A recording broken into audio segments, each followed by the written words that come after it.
and through them we sell all the names.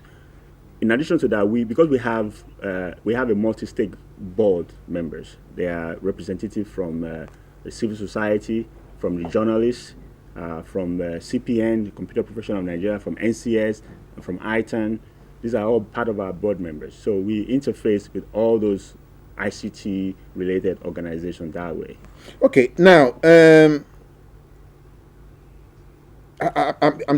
don't know how to put this, but let me just say, can Naira be useful to Nigerians come 2013 during the elections and all the? Is there anything that Naira can do, in that matter, either to monitor or to help Nigerians understand what is going on and douse the usual tension that follows, electionary process?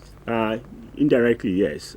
If individuals want to be bloggers and they register a domain name and under .ng, they can create their own blog. They can actually have each candidate have their own website on .ng.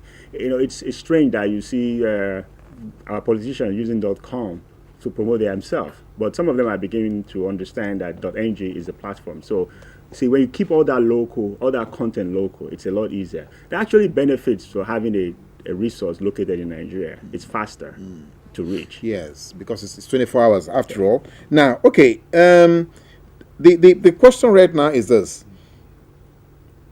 Will NIRA be able to help fight cybercrime, especially where Nigerians are involved? That's number one.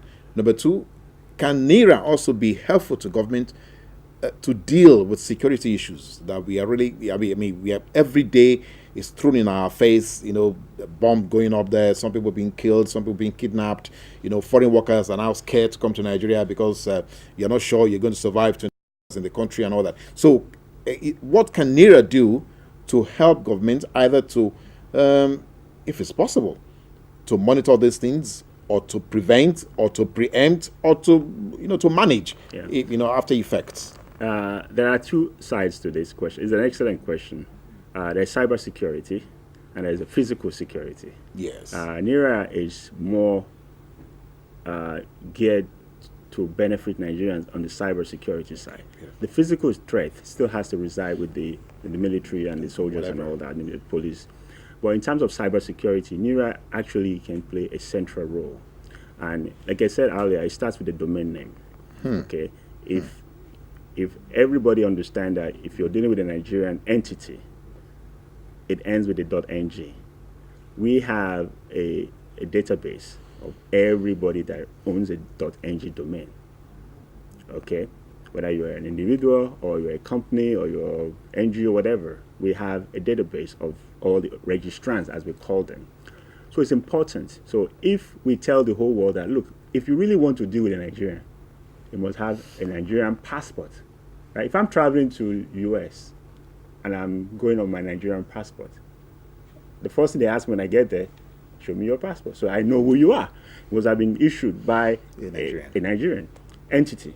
So the same thing goes for your identity on the internet. So if Nigerians have an identity online, so you will be surprised that some of these Yahoo crimes are not actually perpetrated by Nigerians.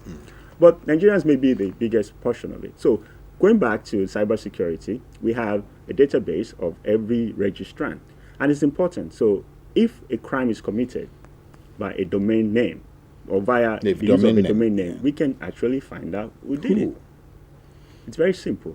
And, we've had situations where some websites will say they are creating things and they are registered in .com. It could be anybody. But if it's a .ng name, we'll know exactly. And as NIRA, we can shut that website down.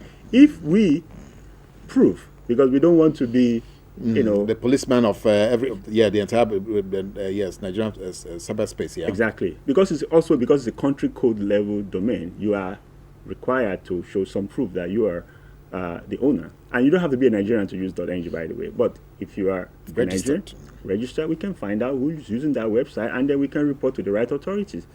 So there's another part of cybercrime that is not just domain name. At every cyber cafe, they have what they call IP addresses. Usually, NCC issues IP address to service providers, but some of them use VSAT. Those IP addresses are not issued in Nigeria. They're issued by the foreign providers. So some criminals can use that to perpetrate all sorts of evil stuff. But NIRA and NCC, we're working together now to actually make sure the database of our registrars, of our registrar and registrants, are publicly accessible. Okay, yes, we have another caller online. Can we know who's speaking, please, quickly?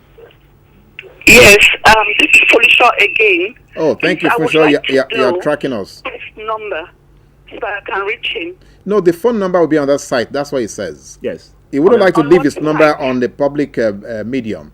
So if you go to that Pardon site, me? you Because get I it. tried on Google now, www.nira.org.ng.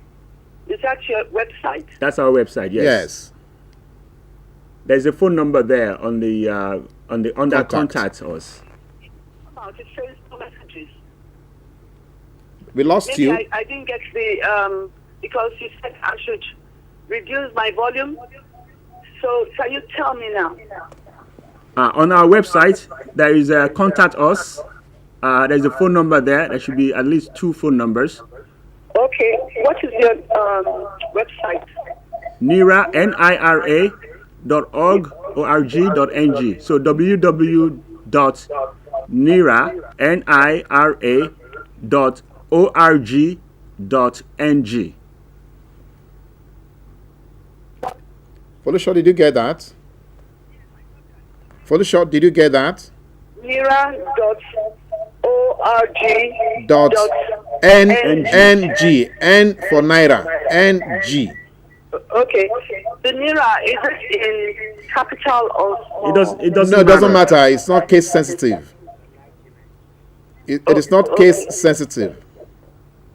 Thank you. You're welcome. Okay, she's been tracking. So now, well, we have talked about these challenges and what the opportunities are. Now, do you have any success stories besides this less than 200,000 that you have, registered now? What other remarkable success stories do you want to share with Nigerians? There are businesses that have gone on the internet, on .ng and on the internet to sell their products. And there was a case of a woman. This actually came through a Google relationship. There was a woman that started selling baby products, and then she got a website. And after about 3 or 4 months, she's getting orders from all over Nigeria, outside Nigeria. And she's on YouTube now, selling all kinds of baby products. And there are other e-commerce sites that have gone on .ng. I'm sure you've probably heard of Jumia. Yeah. .com.ng. They are doing doing very good business. Yeah, Jumia is quite big now. They're great, but they are on .ng.